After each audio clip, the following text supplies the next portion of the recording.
যেই দেশে ধর্ষকের পক্ষে উকিল পাওয়া যায় ওই দেশে পইরা লেখা জজ হয়ে কোনো লাভ নেই। মুসলমানদের দেশে নেতা হইয়া যদি আলেমদেরকে বন্দি করে রাখতে হয়, ওই দেশের রাজনীতি করে নেতা হইলে জনগণের জন্য কোনো ফায়দা নেই।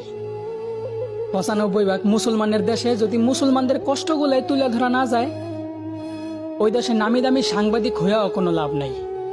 বলি জাকাত না দিয়া সুদ খাইতে খাইতে দেশটারে করছো ছারখার। এখন সূর্যের তাপ গায়ে লাগে, তাই তোমাদের বৃষ্টির দরকার। আলেমদেরকে বন্দি করে আবার আলেমদের মাধ্যমে আল্লাহর কাছে বৃষ্টি কামনা করলা। বিষয়টা এমন হইল না যে কোনো এক ফল গাছের গোড়া কাইটা ফালাইয়া সেই গাছ থেকেই আবার ফলের আশা করলা।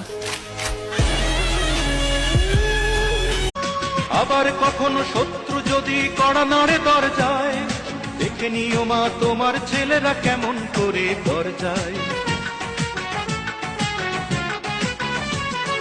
আবার কখনো শত্রু যদি কড়া